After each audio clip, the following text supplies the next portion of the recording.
Follow.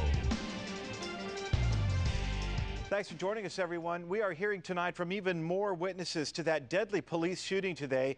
Metro says the female suspect was wanted for stealing a car. She barricaded herself in that vehicle, then pointed a gun toward police.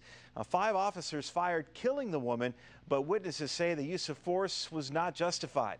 News 3's Paul Matadine joins us live from where it took place near Smoke Ranch and Jones. And Paul, whenever there are witnesses, we should point out, obviously, you have to take into consideration the vantage point and their view of the action that's taking place.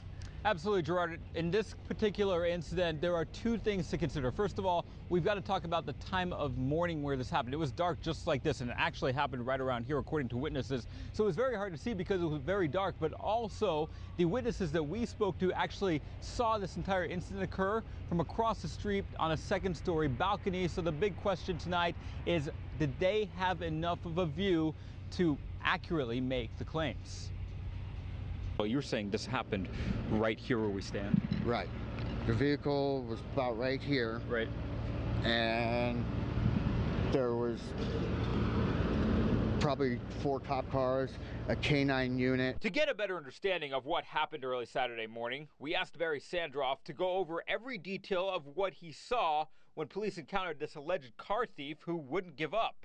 He told us he saw the whole thing go down on his balcony from his apartment across the street. I saw her going up with her hands for surrender, and when she got out of the car, she went to put her hands up like she was surrendering, and then the police just went off, just started shooting away.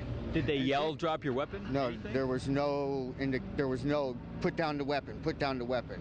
As soon as she took her 2nd step out of the vehicle, they just started firing. But police tell an entirely different story. In this release to the media, they describe the entire scenario as beginning with a 911 call where a caller reported a car stolen by someone the caller knew.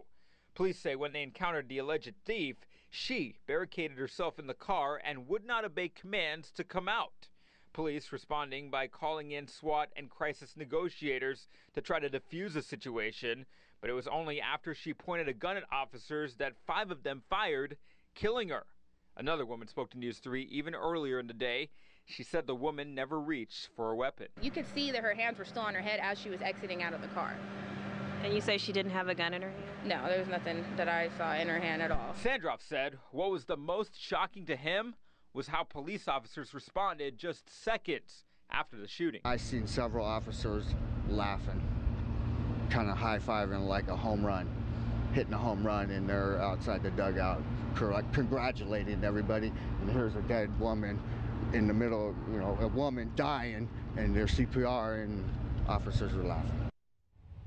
Very emotional for people tonight, and you can see here that a candle marks where this happened, of course, to remember all that took place here within the last 24 hours. As a matter of standard procedure, officers are usually put on administrative leave when this happens, paid administrative leave, while this investigation is ongoing. So at this point, that is what is going on. This investigation, again, anything but over. Gerard, back to you.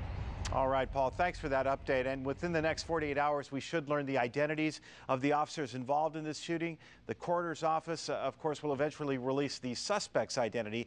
And then also coming up on May 3rd, the first officer-involved shooting coroner's inquest in about a year and a half is scheduled to take place. We, of course, will have full coverage right here on News 3. April is